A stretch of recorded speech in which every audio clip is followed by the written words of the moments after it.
Mr. Falik, hello, first of all. Hello. Let me thank you that you found time for us in your tight schedule. Now you joined us. And I really appreciate it because I know just you're very, very busy now. So, Mr. Falik, please give us a little bit information about yourself. So, my name is Ишай. I'm a CEO of a hospital. This is my hospital, Glava, where I'm sitting right now. I'm an ophthalmologist, specialist in cornea surgeries and reconstruction of the entire surface of the eyes with stem cells. These are the operations that I've done in Azerbaijan. And I'm also a specialist in medical management.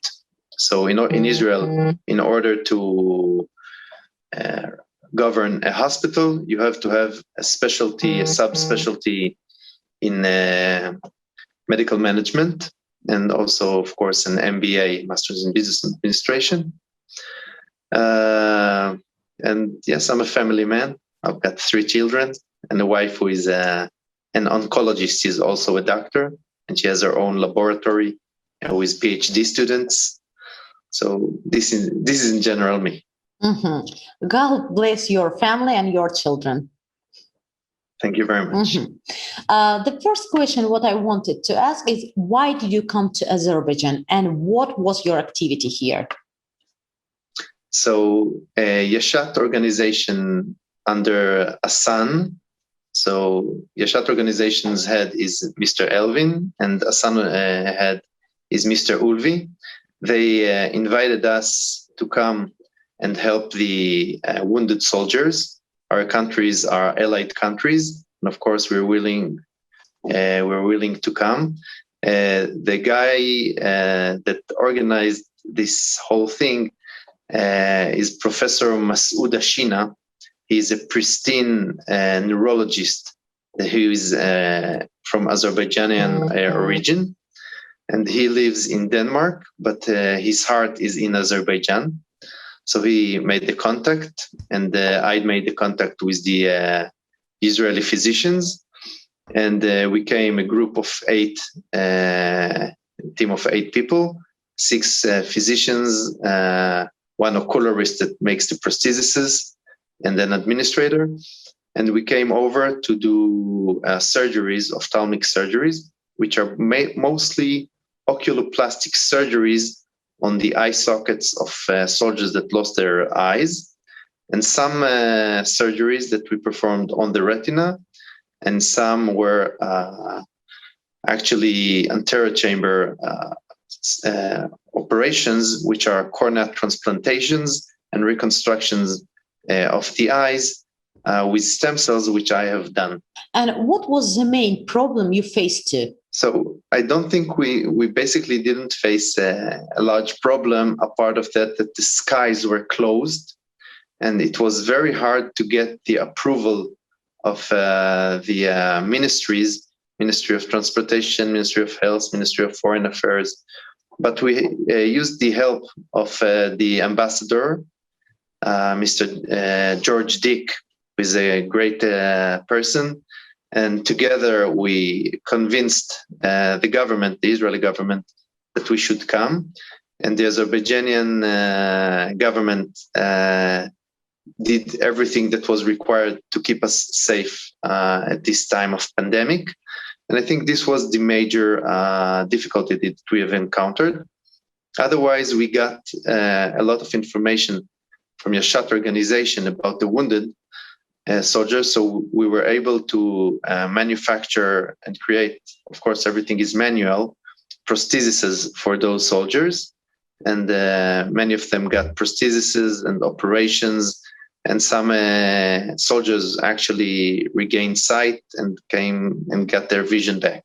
And are you pleased with your job? And how do you think whether you could help or not? I think this was an amazing opportunity in a matter of humanitarian opportunity, because there were so many wounded soldiers that had to regain their lives back. I think a person that we saw some patients from the first Karabakh war, that some of them still don't have any prostheses. Some of them has not nice prostheses. They look like wounded people.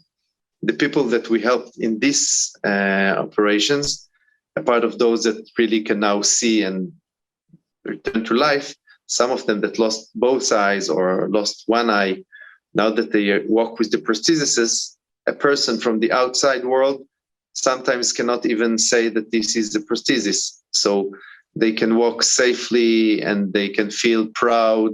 And even if they lost both eyes, which is very, very sad, they can still be loved by others, because when we're all humans and when we see a face that has been reconstructed and there is some nice prosthesis in place and the person doesn't look wounded, then he can, come between the people and live a prosperous life. And, it really improves their lives.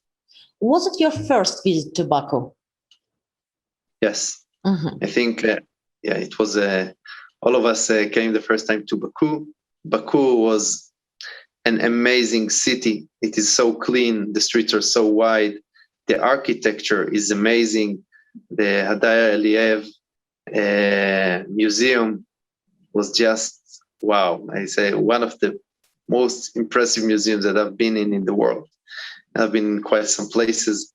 I think very welcoming people. We always say that our nation is a welcoming nation, but I think we still have something to learn from the Azerbaijani people.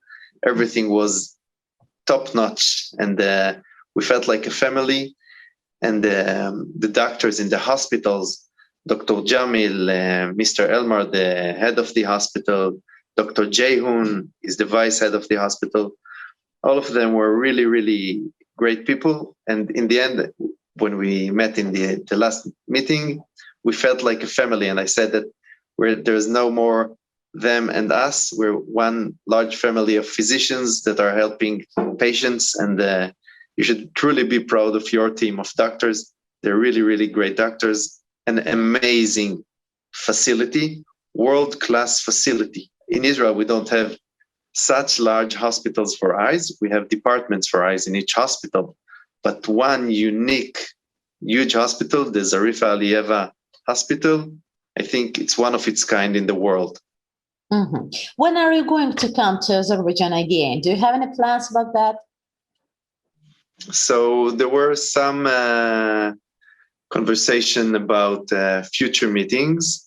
Maybe some medical delegations, maybe something with the Ministry of Health. So I think we should carefully plan our next visit.